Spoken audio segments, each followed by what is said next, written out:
시간 성경 말씀 봅니다. 성경 요한복음 16장 1절에서 14절까지 보겠습니다.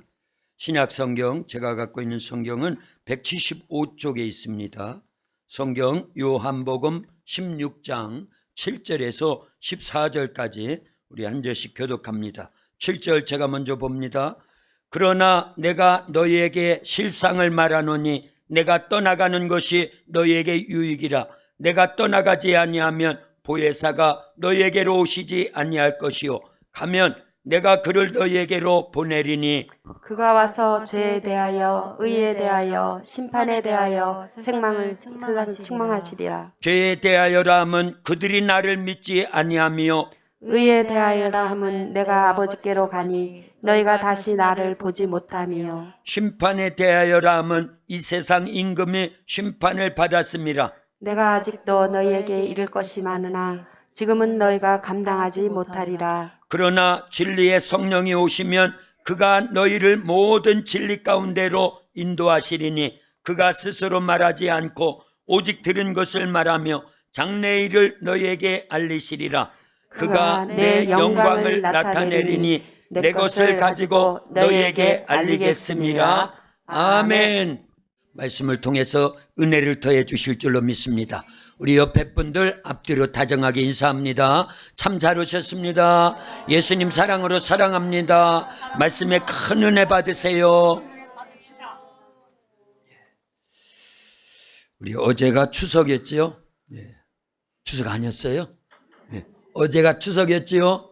네. 대답을 하셔야지. 네. 추석 어떻게 잘 지냈어요? 예, 하나님의 은혜가 충만한 그런 시간들이 돼야 됩니다. 저는 우리 아이들 데리고 집에 못 가는 아이들이 있어가지고 데리고 우리 연세중앙교회 거기는 추석을요 항상 집회를 합니다.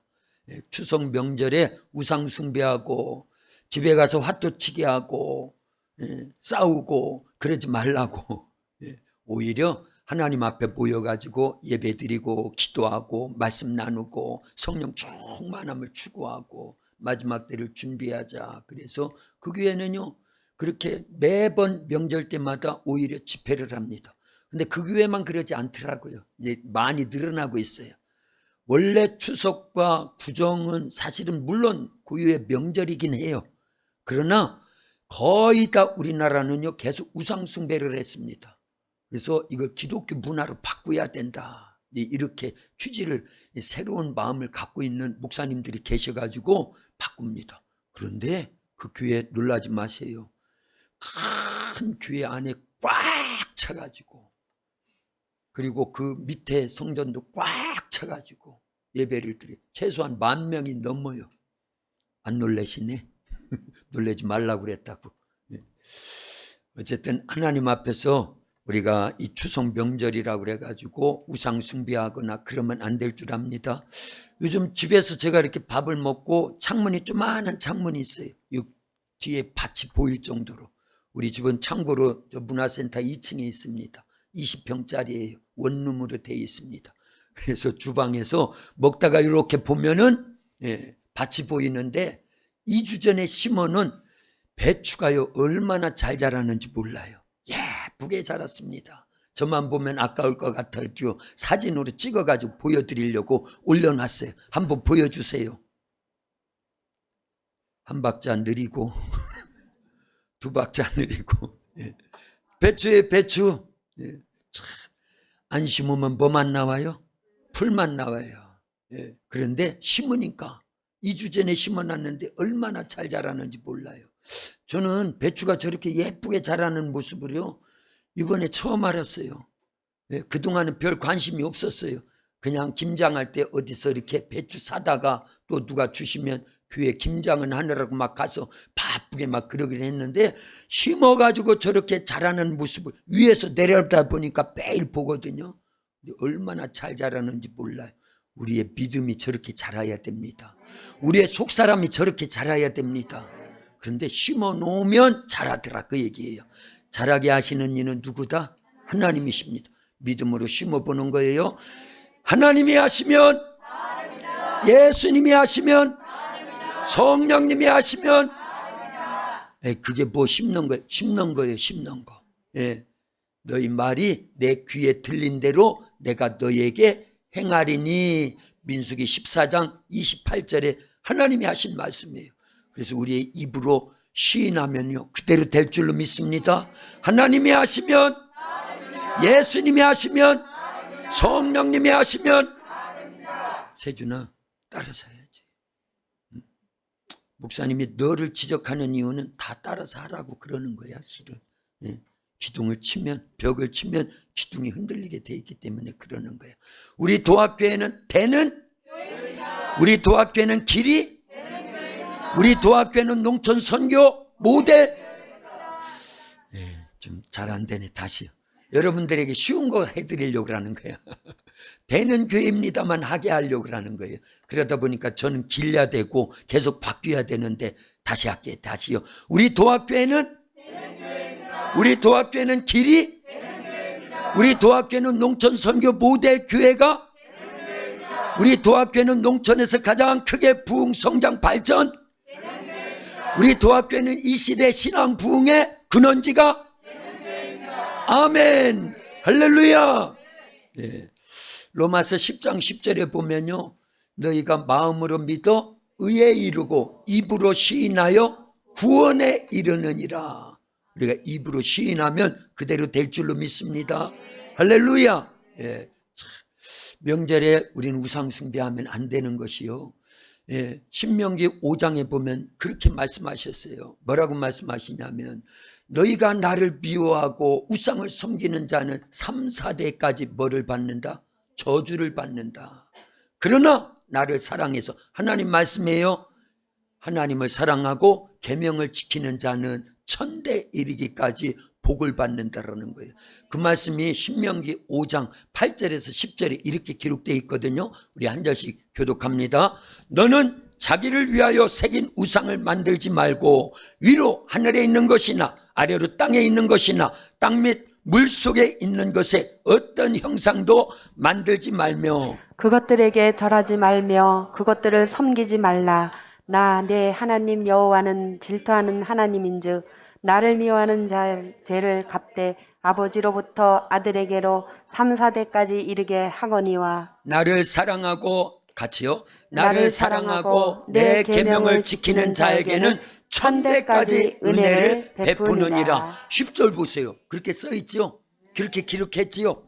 나를 사랑하고 내 계명을 지키는 자에게는 1000대까지 은혜를 베푸느니라. 아멘. 우리가 당대에도 후대에도 1000대 이르기까지 하나님의 은혜 축복을 받기를 소망하는 사람은 아멘. 크게 아멘. 그런데 조건이 있다 그 얘기예요. 어떤 조건이요? 하나님을 사랑해야 돼요. 그리고 하나님의 말씀 계명을 지켜야 됩니다. 그러면 당대에도 우리의 후대에도 1000대 이르기까지 하나님이 은혜를 주시고 복을 내려주실 줄로 믿습니다. 할렐루야. 복 받기 원하잖아요. 근데 진짜 복은 누가 내려주셔야 된다? 하나님이 내려주시는 거예요. 돼지가요, 멧돼지가 산에서 꿀참나무 밑에서 이 밤을 주워 먹었거든요. 얼마나 맛있는지. 근데 먹다 보니까 다 없어졌어요. 그러니까 땅을 막 휘집고 막 파고 뭐 찾느라고? 원래 어디서 떨어지는데? 나무 위에서 떨어지는데 밑에만 파고 있는 거예요. 세상 사람들이 꼭 그와 같습니다. 복이 땅에 있는 줄 알아요. 땅에서 나오는 줄 알아요. 세상에 있는 줄 알아요. 사실은 복은 어디서 온다? 네, 하나님에게서, 하늘에서 내려오는 거예요. 하나님에게서 오야 되는 겁니다. 마치 비가 오야 농사가 되듯이 하나님이 우리에게 은혜를 주셔야 되고 복을 주셔야 그게 참된 복인 줄로 믿습니다. 그러니까 기도하는 거예요. 그래서 예배 드리는 거예요. 그래서 하나님 섬기는 거예요. 하나님이 우리에게 복을 주셔야 우리는 살아갈 수 있습니다. 조그마한 배추도요 그냥 심어서 되는 게 아니거든요. 심어 놓아야 하나님이 다 돌봐주시기 때문에 물 주지요, 햇빛 주지요, 공기 주지요. 그래서 크는 거예요. 땅에 물론 영양분이 있지만 키우는 거 하나님이 키워주신다 그 얘기입니다. 마찬가지예요. 하나님이 우리에게 일반적인 은혜, 보이는 세상적인 은혜, 그러나 보이지 않는 예수님 특별 은혜, 그리고 더 특별한 은혜 누구? 성령님을 보내주시기 때문에 우리가 예수님을 믿고 내 영혼이 살고 권능 있는 신앙생활에서 승리하게 될 줄로 믿습니다. 할렐루야. 예, 오늘 본문을 잘 보면요, 보혜사의 3대 책망이 있습니다. 보혜사는 누구예요? 성령님이에요. 성령님의 다른 이름이 보혜사입니다. 예, 그런데 성령님은요, 사실 우리에게 은혜를 주셔요. 성령의 3대 책망이 있지만 3대 기능이 있습니다. 그거를 우리는 보혜사라고 합니다. 할렐루야. 보는요, 보호해 주신다라는 거예요. 우리를 육적으로도 영적으로도 삶에서 많은 위험이 있잖아요. 어려움이 있잖아요. 그럴 때마다 보혜사 성령님이 우리 속에서 우리의 삶을요 지켜주시고 보호해 주셔요. 그리고 보혜사의 성령님의 3대 기능 가운데 두 번째는요, 해입니다. 해, 은혜의 해자예요. 은혜를 베풀어 주신다라는 거예요. 우리가 이 땅을 살아갈 수 있는, 육체가 살고 영이 살고 우리의 삶이 이렇게 보장될 수 있는 건요, 사실은 다 하나님의 성령님의 은혜인 줄로 믿습니다. 공기도 햇빛도 땅도 우리의 육체가 필요로 하는 이 땅에서 모든 것들이 다 성령의 은혜로 주어진 거예요. 성령은 하나님이십니다. 할렐루야. 그리고 예수님을 믿을 수 있도록 역사를 이루어 주시고 은혜를 주신다, 그 얘기입니다. 이런 모든 기능이 다 성령의 역사예요. 그래서 성령의 다른 이름이 뭐라고요?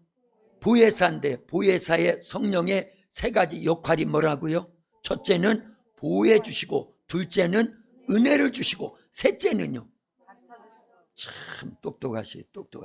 그죠? 하나를 가르쳐 드리니까 세 개를 알잖아요. 거기에 다 있으니까, 단어에 다 있다, 그 얘기예요. 보혜사의 3대 기능 역할 중에 첫째는 보니까 보호해 주시고, 해니까 은혜를 베풀어 주시고, 사니까 가르칠 사자거든요. 그게 가르쳐 주신다라는 거예요. 요한복음 14장 26절 거기에 보면요, 보혜사 곧 아버지께서 내 이름으로 보내실 성령, 그러니까 보혜사가 성령이라잖아요.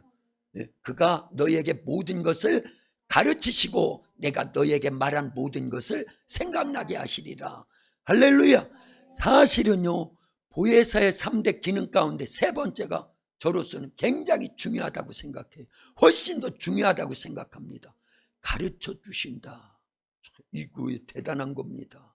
요셉이요, 그 속에 누가 계셨어요? 성령이 계셨습니다. 바로가 요셉을 두고요, 이와 같이 하나님의 영에 감동된 사람을 내가 찾아보질 못했다. 그래서 높여가지고 노예인데, 죄수인데 어느 날 갑자기 자기 꿈을 해석하고 자기 꿈을 해몽한 그 요셉을 높입니다. 그때 고백한 거예요.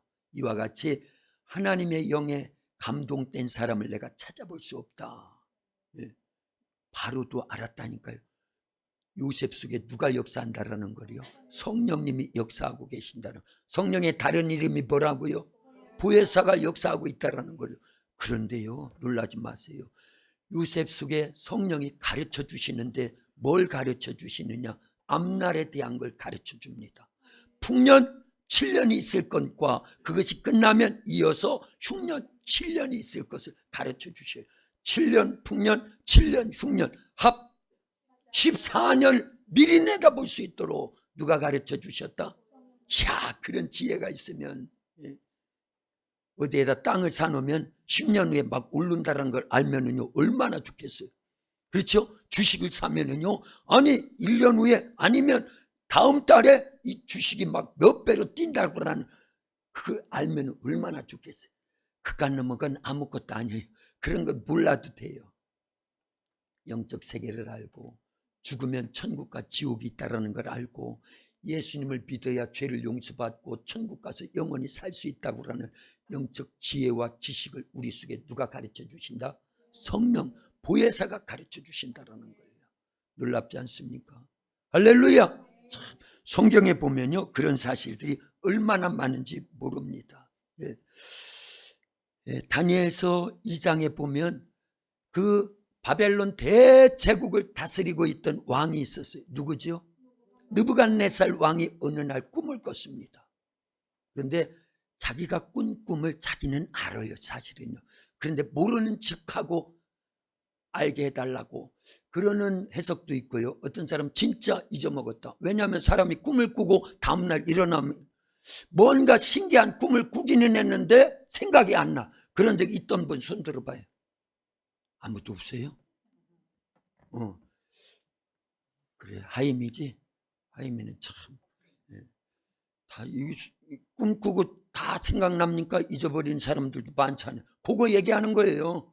아, 앞에 이제 신기한 꿈이라고 그래가지고 그러는구나. 신기한 꿈 말고 그냥 개꿈.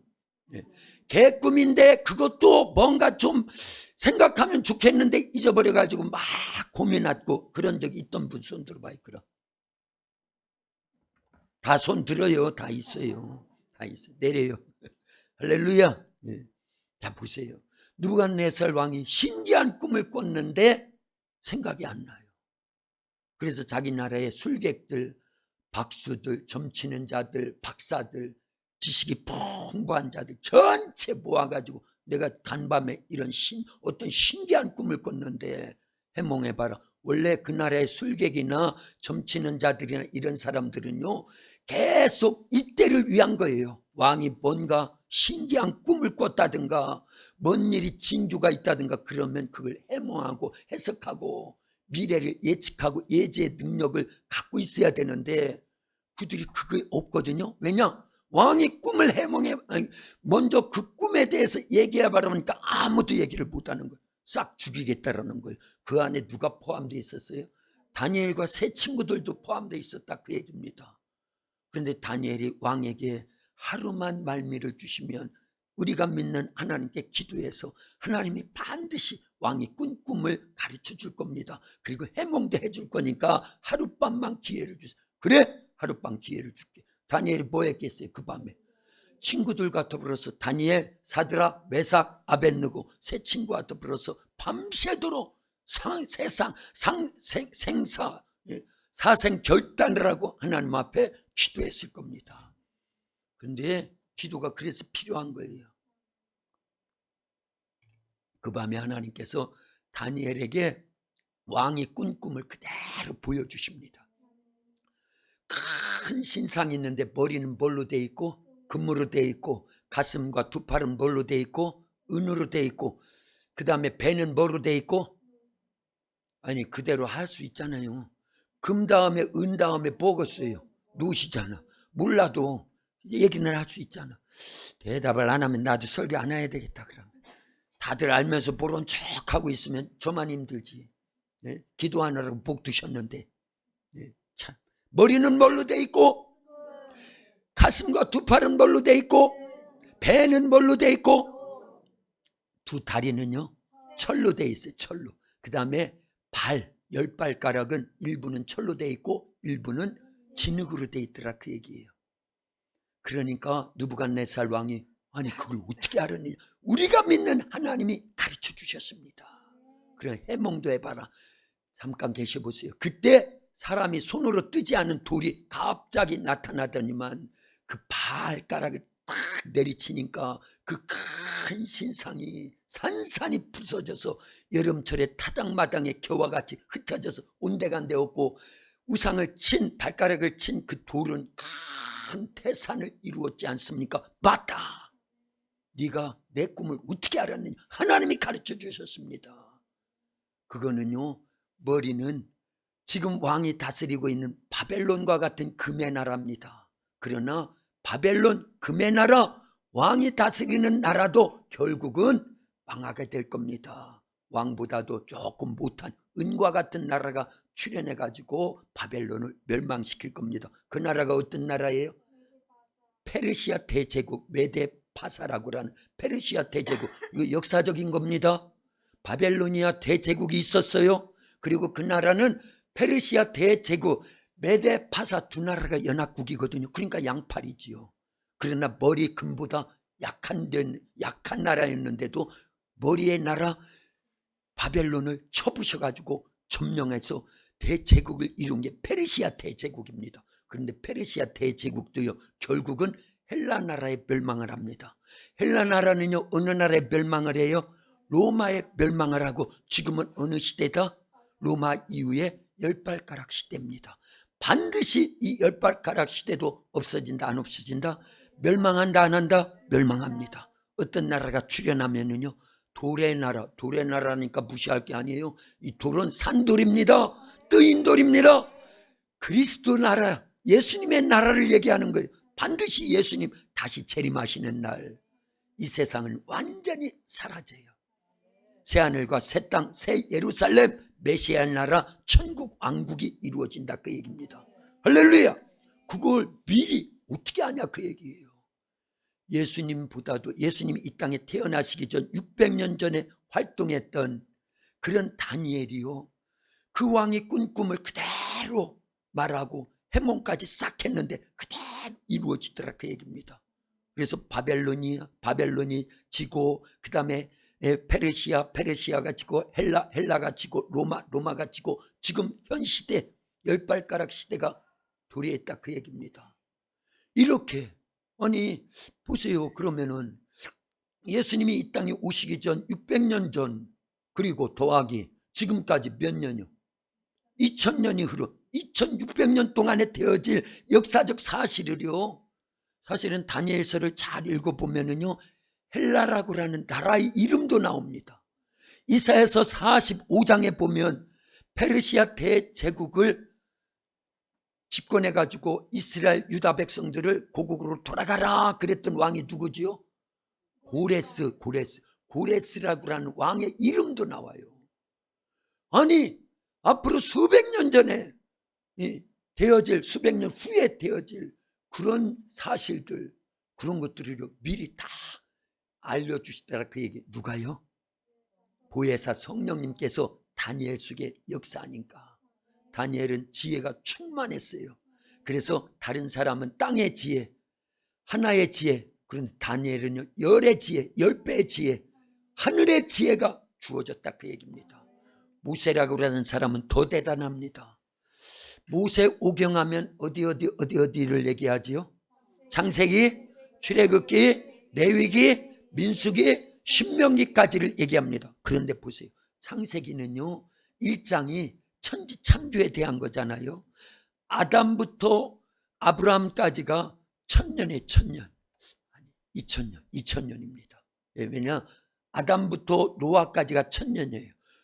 거기 10대라고 그래요, 10대. 그 다음에 노아부터 모세까지, 아브라함까지가 1000년입니다. 그리고 아브라함부터 모세까지가 500년입니다. 그러면 보세요.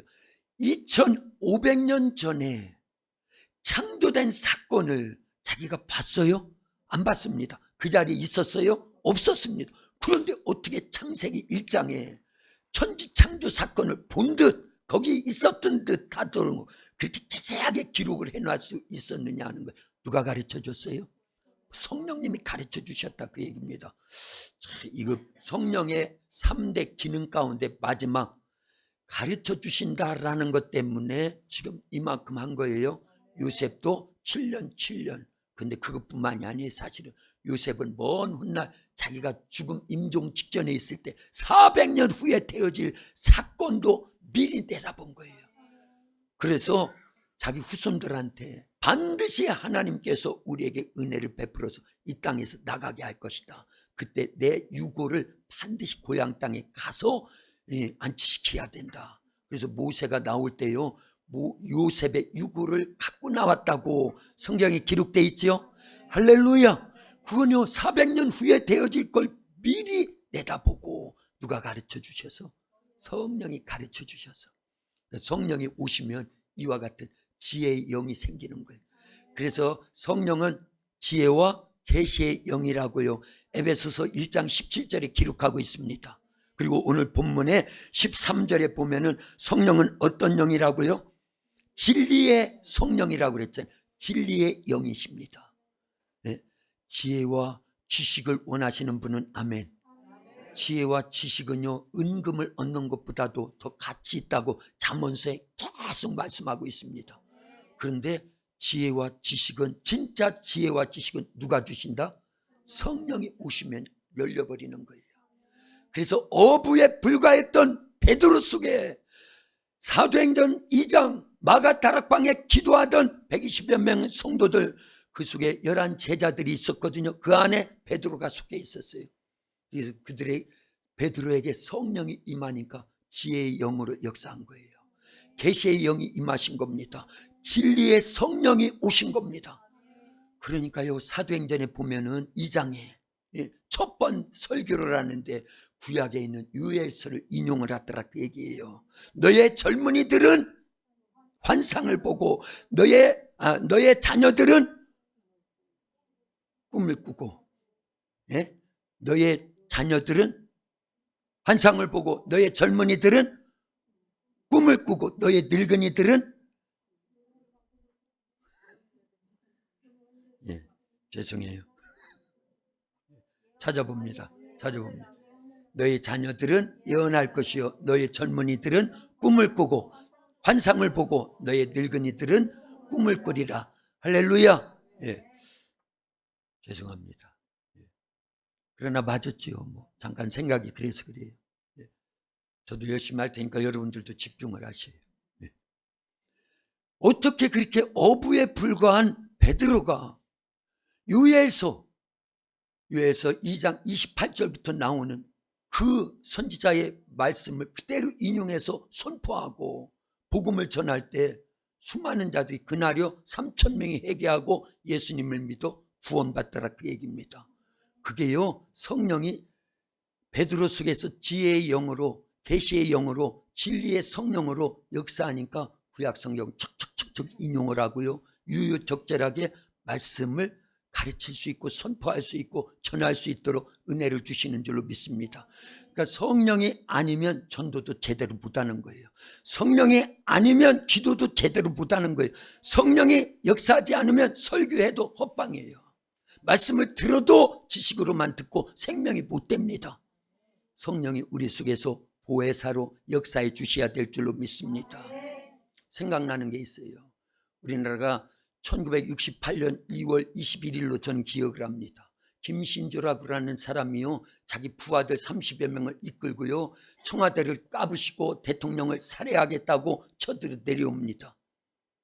그런데 보세요, 파주 정도 왔을 때, 그제 우리 이제 애들하고 같이 파주 임진각까지 가서 거기 이제 둘러보고 그랬어요. 제가 거기서 군 생활을 했거든요.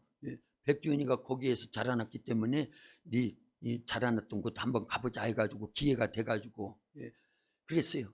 그래서 거기 갔는데 보세요, 파주 정도 왔을 때 남욱군 삼형제, 우씨 삼형제가 있어요. 그들은 예수님을 잘 믿는 사람들입니다. 늘 기도하고 성령 충만하고.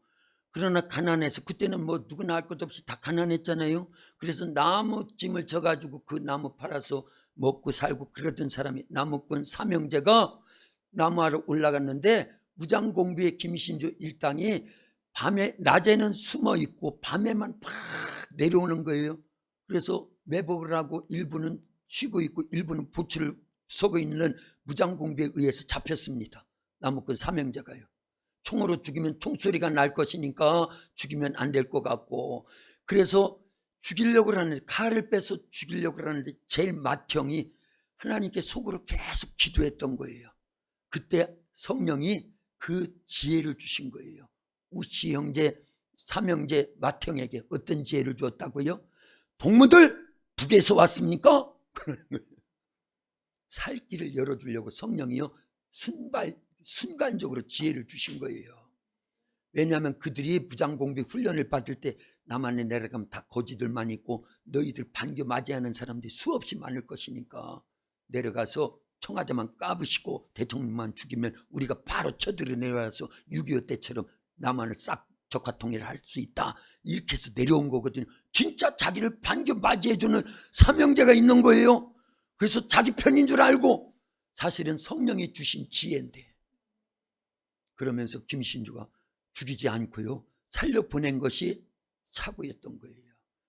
그래서 이들은 바로 내려와 가지고 면사무소에 연락하고, 그리고 그걸 또 통보하고 하느라고 상당히 늦어져서 그랬죠. 어쨌든 그들의 신고가 있었기 때문에 이제 세금정이라고 하는, 전 잘 몰라요, 서울 지리를요. 거기까지 왔을 때 이미 우리나라에서 그들이 오고 있다는 걸 알았기 때문에 신고를 받아서 경찰들, 군인들이 다 매복하면서 그들과 전투가 벌어지고 누구도 죽고 뭐 그랬지만 어쨌든 일망타전할 수 있고, 한 사람은 도망가고 북으로 갔고, 한 사람 나머지 그 대장했던 김신조요. 그 사람이 체포됐는데 나중에 전향을 합니다. 그리고 신학을 합니다. 그리고 목사가 됩니다. 아마 지금도 있을 거예요. 그분요. 나이가 상당히 많지만요. 어쨌든 그때 우시 삼형제 하나님께서 성령으로 지혜를 주셨기 때문에 죽어야 되는 상황 속에 살더라, 그 얘기입니다. 보혜사의 역할은요, 우리에게 이런 지혜를 주십니다. 말씀을 가르쳐 주십니다. 모든 걸 가르쳐 주신대요. 그래서 성령 모시고 살면은요, 사업도 잘 돼요. 삶이 복됩니다. 지혜가 뛰어나기 때문에 그렇다, 그 얘기입니다. 그러니까 포로로 끌려간 다니엘과 세 친구들이요, 국무총리가 되고, 세 친구들은요 도지사가 되잖아요. 포로로 잡혀갔던 그 후손 가운데 에스더는요 왕비도 되잖아요. 그 속에 성령이 역사하니까 그렇다, 그 얘기입니다. 노예로 팔려갔던 요셉은요 국무총리가 돼서 다 죽어야 될 때 다 살리는 역할을 하더라, 그 얘기입니다. 그래서요, 기도도 성령의 도움을 받아야 되고, 전도도 성령의 도움을 받아야 되고, 신앙생활도 성령의 도움을 받으면요 신나는 거예요. 지치지 않습니다. 피곤을 극복해 나갈 수 있습니다. 시험이 오고 환난이 와도 넉넉히 이겨나갈 수 있는 줄로 믿습니다. 어떤 목사님이 전도를 하는데 자기 할아버지를 전도를 해야 되는 거예요. 매번 가서 할아버지 예수님 좀 믿어요. 그래도 예수님을 안 믿더라는 거예요. 예수님 안 믿으면 지옥 가요. 예수님 믿어야 죄 용서를 받고 천국 가서 영원히 살 수 있어요. 그러니까 그래? 너는 천국 봤냐? 너는 지옥 봤어? 가봤어? 안 가봐도 있어요. 항상 그랬대요. 저 할아버지를 전도하려고. 근데 그날은요 성령이 감동을 하시더라는 거예요. 그래서 천국이 있다 지옥이 있다 해도 안 믿을 거니까, 할아버지 제가 옛날 얘기 해드릴게요. 그래 옛날 얘기 해봐. 그러니까 옛날에요 어떤 엄마가요 아기를 뵀는데요 쌍둥이를 뵀대요. 쌍둥이를요. 그런데 쌍둥이 둘이서요 엄마 뱃속에서 막 싸우더라는 거예요. 아니 그님들이 왜 싸우기를. 한 명은요 밖에 나가면, 엄마 뱃속에서 밖에 나가면 아주 넓은 세상이 있고 KTX도 다니고 비행기도 떠서 다니고 막 그런다고 얘기를 하니까, 한 명은요 그런 게 있긴 어딨어, 없잖아, 그런 게 어딨어 하면서 싸웠대요. 그러니까 아이고 그놈 나갔구나 그러면서 그 할아버지가 지혜가 열리는 거예요. 성령이 역사하시는 거예요. 아니 자기는 없다고, 죽어봐야 한다고, 죽어도 천국이 있고 어디가 있겠어, 네가 가봤어. 그런데 그 쌍둥이 중에 하나가, 이건 뭐 지어낸 얘기고, 순간적으로 지혜를 주셔서 그 목사님이 할아버지 전도하려고 그런 거예요. 그러나 있어요 없어요? 엄마 뱃속에서 나와보니까 있지요. 그거나 똑같다, 그 얘기입니다. 우리가 죽어서 그때서 깨달으면 늦은 거예요. 물론 천국에 갔다고 하면 다행이지만 지옥에 가면 어떻게 했냐 그 얘기예요. 어떻게 되겠냐 그 얘기예요. 누가복음 16장에 부자가 죽었을 때 지옥에 떨어졌어요. 그렇죠? 근데 거기서 후회한데 무슨 소용이 있어요? 다시 나올 수 있어요? 다시 이 세상에 와서 회개하고 예수님 믿고 천국 갈 기회가 주어지냐는 거예요. 그래서 고린도 후서 6장 1절과 2절에 보면, 보라 지금이 은혜 받을 만한 때요, 보라 지금이 구원의 날이로다. 그런 지혜가 우리에게 있기 때문에 성령이 오셔서 저와 여러분들을 감화하시고 감동하셔서 이런 시간에 주님 앞에 나와서 구원받는 기회를 갖고 있는 거예요. 할렐루야. 성령은 우리에게 모든 걸 가르쳐 주십니다. 은혜를 주십니다. 보호해 주십니다. 그런데 이렇게 우리를 위로만 해주시고 힘만 주시는 게 아니라 사실은 책망도 해주신다 그 얘기예요. 근데 책망하면 다 싫어합니다. 그렇죠? 설교상에서도요 책망한다라는 게 얼마나 어려운지 몰라요. 바른 말인데도, 진리를 말하는데도 책망으로 들려오면 그게 싫다 그 얘기입니다. 그러나 책망은 드려야 된다라는 거예요. 그래서 히브리서 12장 6절에서 11절까지 보면 책망이 얼마나 중요한지를 가르쳐주고 있습니다. 우리 히브리서 12장 6절에서 11절까지 우리 한 절씩 교독합니다. 6절 제가 먼저요. 주께서 그 사랑하시는 자를 징계하시고 그가 받아들이시는 아들마다 채찍질하심이라 하였으니 너희가 참음은 징계를 받기 위함이라. 하나님이 아들과 같이 너희를 대우하시니 어찌 아버지가 징계하지 않은 아들이 있으리요. 징계는 다 받는 것이거늘 너희에게 없으면 사생자요 친아들이 아니니라. 또 우리 육신의 아버지가 우리를 징계하여도 공경하였거든 하물며 모든 영의 아버지께 더욱 복종하며 살려하지 않겠느냐. 그들은 잠시 자기의 뜻대로 우리를 징계하였거니와 오직 하나님은 우리의 유익을 위하여 그의 거룩하심에 참여하게 하시느니라. 무릇 징계가 당시에는 즐거워 보이지 않고 슬퍼 보이나 후에 그로 말미암아 연단받은 자들은 의와 평강의 열매를 맺느니라. 아멘. 징계가 없으면 사생자라는 거예요. 예? 그러나 징계를 통해서 우리를 의와 평강의 열매를 맺게 한다는 거예요. 그러니까 징계, 책망이 있어야 돼요, 없어야 돼요? 있어야 됩니다. 예? 부모가 자식을 정말 사랑한다고 하면요, 잘못된 걸 보면 반드시 징계하고 책망합니다. 그래서 바른 길을 가도록 만든다, 그 얘기입니다. 그런데 자식들의 형편에서 보면 그게 싫은 거예요. 그러나 나중에 커서 철이 들면 그래서 내가 이만큼 됐구나. 부모의 징계가 있고 책망이 있기 때문에. 그래서 때로는요, 목사님이 우리 아이들을 혼내기도 하는 거예요. 하람이도 어제 혼났지? 네, 왜 혼났어? 제가 여기서 혼자 막 기도하고 있는데 뒤에서 막 떠들어요. 그래서 혼내켰어요. 혼나야 되는 거예요. 그러면 나중에 바르게 되는 겁니다. 네, 우리 아이들이요, 제가 어떤 때는 막 혼내킵니다. 네. 그런데 그게 사실은 사랑하기 때문에 그렇다, 그 얘기예요. 요즘 밖에서 애들이, 청소년들이 담배 푹 하고 있어요.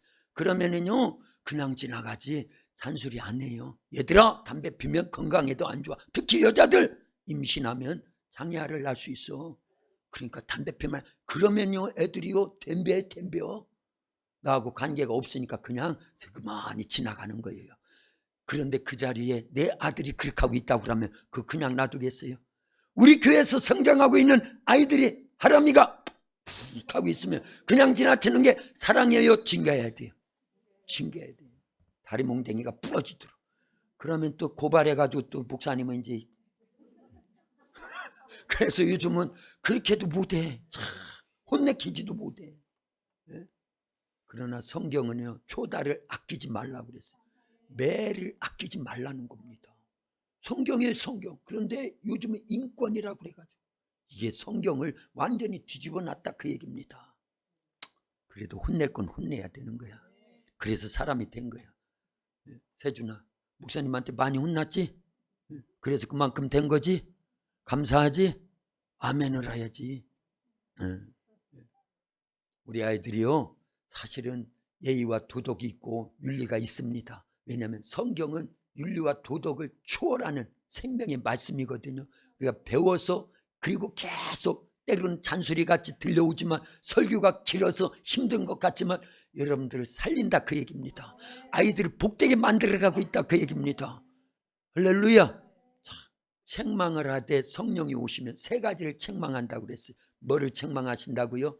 죄에 대해서, 의에 대해서, 심판에 대해서 책망하신다고 오늘 본문 8절에 있습니다. 같이 읽어봅니다. 8절이요. 그가 와서 죄에 대하여, 의에 대하여, 심판에 대하여 세상을 책망하시리라. 할렐루야. 그런데 9절에 보면 죄에 대하여라 하면 뭐라는 거예요? 죄에 대하여라 하면 그들이 나를 믿지 아니하며. 죄를 책망하는 것, 죄는 성령이 반드시 책망하게 돼 있어요. 우리 안에 성령을 모신 분은 아멘. 그런데 우리가 살인을 하면 책망 안 하실까요? 간음을 하면 책망 안 하실까요? 아니, 담배 피는 애만 봐도 우리 애라고 하면 반드시 책망하게 돼 있는데, 간음만 하고 살인을 하면 나 살인한 적 없는데. 여러분, 마태복음 5장, 6장, 7장을 읽어보면요, 형제를 미워하는 그 자체가 뭐라고요? 라가.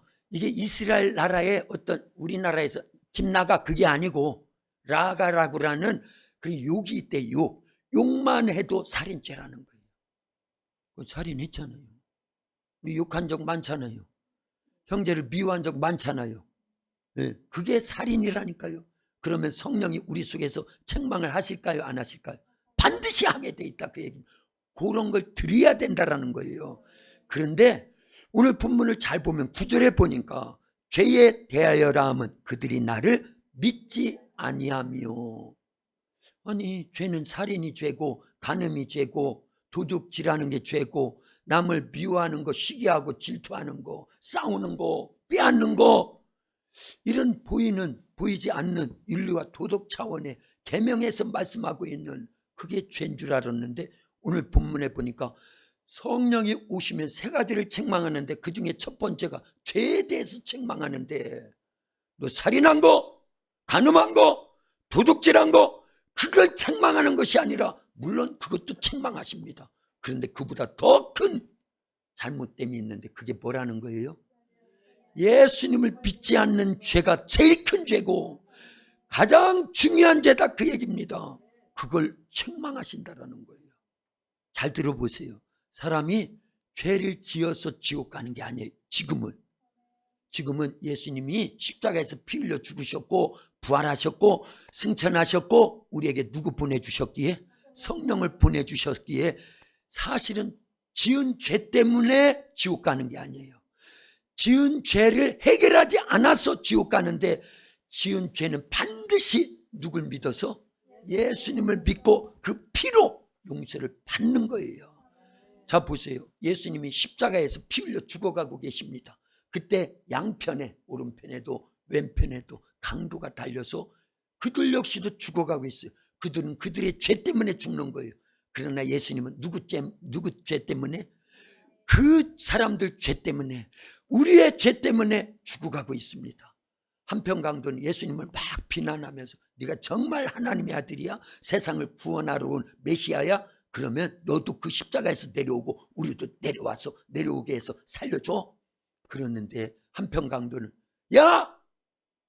너와 나는 마땅히 지은 죄 때문에 이렇게 죽어야 되지만 저분은 아무 죄도 없는 분이야. 하나님의 아들이야. 우리 죄 때문에 죽고 있는 거야. 뒤늦게서 열린 거예요. 그게 은혜지요. 그러면서 뭐라고 부탁해요? 주여 오늘 주님 나라에 갈 때 나를 기억해 주시옵소서. 그때 예수님 뭐라고 말씀하셔요? 오늘 네가 나와 함께 낙원에 있으리라. 구원 받았어요? 못 받았어요? 아니 살인죄를 지었고 흉악무도한 죄인이라서 십자가, 그 당시 십자가형은요 최고로 흉악무도한 그런 죄인을 달아서 죽이는 사형틀입니다. 그렇죠? 아니 그런 사형수가 어떻게 구원을 받아요? 그렇게 큰 죄를 지었는데? 아닙니다. 아무리 큰 죄를 지었을지라도 예수님을 믿으면 그 죄를 용서받는다 그 얘기입니다. 살인죄를 지어도, 간음죄를 지어도, 그 어떤 죄를 지어도 그 죄 때문에 지옥 가는 게 아니라 예수님을 안 믿기 때문에 지옥 간다 그 얘기입니다. 믿으시죠? 할렐루야. 그걸 얘기하는 거예요. 그걸 얘기하는 거예요. 그래서 사실은요 우리가 뭐를 지금 해결해야 되느냐? 주님과의 관계 속에서, 주님과의 관계 속에서 깨라고 하는 거예요. 네, 깨라고 하는 거예요. 제가 그런 거 아닙니다. 네. 자 보세요. 죄 중에 가장 큰 죄, 중요한 죄는 예수님을 믿지 않는 죄예요. 예수님이 이 땅에 오셔서, 이 땅에 오시는 자체가 고난이고, 예수님이 이 땅에 오셔서 채찍에 맞으셨고 십자가를 지고 골고다까지 가셔야 됐고 거기에서 양발과 양손에 대못에 박혀가지고 피를 철철 흘리고 죽었는지 살았는지 확인하려고 로마 군인이 예수님의 옆구리를 창으로 푹 찔러가지고 모든 피와 불을 다 쏟게 만들었어요. 그건요 저와 여러분들 온 인류의 죄를 용서해 주신 거예요. 그러려고 십자가에서 피 흘려 죽으셨는데 그 사실을 안 믿는다? 전해주는데도 예수님 믿으세요. 그래야 죄를 용서받고 지옥 가지 않고 천국 갑니다. 우리가 그런 전도를 받았기 때문에 믿어서, 예수님을 믿어서 죄사함을 받고 구원받았고 하나님의 자녀가 됐고 지금 죽어도 천국 갈 수 있고 영생을 얻게 된 줄로 믿습니다. 그런데 지금도 수많은 사람들이 이런 사실을 알면서도 외면합니다. 그리고 예수님 믿지 않아요. 그것 때문에 지옥 가는 거예요. 그것 때문에 멸망하는 거예요. 사실은 예수님을 믿는다고 하면서도 우리는요, 예수님의 뭘 믿어야 될지 크게는 알아요. 대충은 압니다. 근데 우리 도학교에서는 확실하게 정리를 했어요. 예수님을 믿는다는 것, 예수님의 뭘 믿는 거예요? 복음을 믿는 겁니다. 예수님의 복음 7단계에 연합돼야 돼요. 누구에 의해서? 그래서 성령은 그걸 책망하는 거예요. 책망한다라니까 막 혼내키기만 하는 게 아니에요. 깨닫게 해주고 예수님의 복음을 통해서 예수님의 탄생의 연합, 예수님의 고난에, 예수님의 죽음에, 예수님의 부활에, 아니 연합만 하면 되는데 여러분들은 그것도 안 하면, 그럼 거꾸로 할래요? 여러분들이 처음에 하세요. 그럼 거꾸로. 여러분들이 연합만 하면 됩니다. 성령이 그렇게 우리로 하여금 예수님에 딱 연합되도록, 그러지 않으면 안 된다 그 얘기예요. 예수님 믿어요 해놓고 예수님의 탄생이 뭔지도 모르고, 사실은 예수님의 탄생에 연합된다는 건 우리 안에 생명의 씨앗이 들어오는 거예요. 영원한 생명의 씨앗이 저 빈밭에다가 씨를 딱 심는 거나 똑같다 그 얘기예요. 그러지 않고 나머지 어떻게 씨앗이 심겨지지 않았는데 자랄 수 있어요? 꽃을 피워요? 열매 맺어요? 없어요. 그러니까 탄생의 연합은 우리 복음의 첫 단추면서 구원을 이룸에 있어서 첫 단추예요. 탄생의 연합돼야 됩니다. 누구에 의해서요? 성령에 의해서요. 예수님의 생명의 씨앗이 내 속에 연합되면요, 그때부터 반드시 고난을 당하게 돼 있습니다. 그걸 알아야 돼요. 근데 고난이 없으면서도 내가 예수님 믿어 하고 있다고 그러면 의심해 보여야 돼요. 의심해 보여야 됩니다.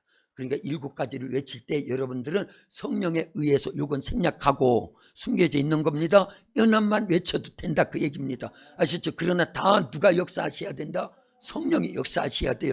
예수님의 탄생에, 예수님의 고난에, 예수님의 죽음에, 예수님의 부활에, 예수님의 승천에, 예수님의 재림에, 예수님의 나라에, 이거야 하나하나가 다 중요합니다. 그게 나를 믿지 아니하며, 그걸 믿지 않는다라는 거, 연합되지 않았다고 하면, 그 중에 하나라도 연합되지 않았다고 하면 사실은 예수님 믿는 게 아니라는 걸 알려야 됩니다. 알려야 돼요? 하나만 예를 드릴게요. 시간이 없으니까요. 재림에 연합해야 돼요? 안 해야 돼요? 예수님이 다시 오시는 재림에 연합하지 않으면 혼인잔치, 메시아의 나라, 천년왕국, 어린 양의 혼인잔치에 들어갈 수 있어요? 없어요? 없어요. 없어요. 그것도 마태복음 25장에 벌써 말씀하신 거예요. 10처녀가 있는데 5은, 꼭 이쪽이 5 아닙니다. 5은 어리석어 가지고 등만 있지 형식만 있다 그 얘기예요. 교회만 왔다 갔다 한다 그 얘기예요. 예수님에서 대충 알기만 하지 진짜 연합되지 못했다 그 얘기입니다. 그런 사람들은 구원을 못 받는다 그 얘기예요. 그런데 슬기로운 5처녀는요, 등과 함께 뭐가 있었다? 그 기름이 누구예요? 성령에 의해서 재림을 준비하고 있었다 그 얘기입니다. 이번에 우리 추수감사절 축복 대성회 연세중앙교회에서 그거 계속 듣고 내려왔어요. 그거 듣고 내려왔어요. 예수님은 곧 재림하십니다. 그 날과 그 시는 몰라요. 그러나 여러 징조를 볼 때 그날이 너무 가까웠다라는 거예요. 요 연세가 많은 80이 가까운, 기도 많이 하고 평생 목회하면서 수만 명의 성도를 이끌고 있는 연세중앙교회 윤석전 목사님이 그렇게 얘기할 정도면 신임이 가야 돼요. 그 정도는. 제가 말했다고 하면 뭐 안 믿어도 되지만 그래도 믿어야 돼요. 할렐루야.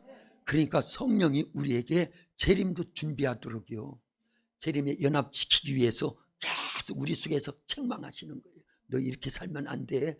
등만 있지 기름이 없어. 이미 불 꺼진 등이야. 막 이런 책망을 드려야 됩니다. 목사도 그게 보이니까 막 안타까워가지고 기도해야 되는데, 말씀대로 살려야 되는데 목이 터지는 성도들을 위해서 밤새워서 기도하면서 새벽마다 기도하고, 오늘 주일은요, 아니 시계도 안 울렸는데 딱 일어나 보니까 4시 45분이야 빨리 가야 되는데, 주일이란 걸 깜빡한 거예요. 깜빡. 새벽 기도 5시에 빨리 가야 되는데 옷을 싹 입고 다 내려왔는데 생각에 오늘 주일인데 원래 우리 도학교인 주일은요 새벽 기도가 없어요. 대신에 제가 7시 전에 나와가지고 2시간을 기도하고 또 들어가서 빨리 준비하고 나와서 예배 참석하는 거예요. 그래, 성령의 또 다른 뜻이 있겠지 하고는요, 그 시간에 얼마나 피곤했겠어요. 저도요. 애들 데리고 2박 3일 있어 보세요. 힘듭니다. 그런데 그걸 다 극복하고 그냥 주저앉아가지고 계속 기도하는 거예요. 그래서 오늘은 3시간 기도하고 있었어요. 그런데도 버벅거리고 있네. 버벅거리고 있네. 어쨌든 성령이 우리에게 이런 모든 걸 책망하신다. 들은 게 유익합니다. 할렐루야. 그러면요, 예수님의 탄생에 연합하고 고난에 연합하고 죽음에 연합하고 부활에 연합하고 승천에 연합하고 재림에 연합하고 하나님의 나라 메시아의 나라에 연합하면은요 얼마나 유익하겠어요. 그 모든 것들 누가 책망하신다? 성령이 우리 속에서 책망하신다. 그 얘기. 그걸 드려야 됩니다. 그래서 단계를 다 거쳐야 돼요. 그리고 준비하고 있어야 됩니다. 그래서 재림하실 예수님을 맞이해서 천국에 들어갈 수 있기를 예수님의 이름으로 축원합니다. 축원합니다. 기도합니다. 살아계신 아버지 하나님 감사합니다. 오늘 주님께서 우리에게 귀한 말씀 주셨습니다. 보혜사 우리를 보호해 주시고 은혜 베풀어 주시고 가르쳐 주시되 말씀을 가르쳐 주시고 세상의 모든 것을 우리에게 가르쳐 주셔서 보다 더 복된 삶을 살아라고 보혜사 성령 하나님 우리 속에 역사해 주시되 죄에 대해서 의에 대해서 심판에 대해서도 책망해 주시오니 감사합니다. 죄에 대해라면 그들이 나를 믿지 아니함이라 하셨습니다. 복음을 믿지 않고 있습니다. 복음의 7대 요소에 대해서 알지도 못합니다. 깨달을 수 있도록 책망하여 주시고 연합되어져서 다시 오실 예수님 맞이하여 천국 천년왕국 메시아의 나라 들어가고 천국에서 영원히 살 수 있는 준비하도록 역사해 주시옵소서. 예수님의 이름으로 기도하옵나이다. 아멘.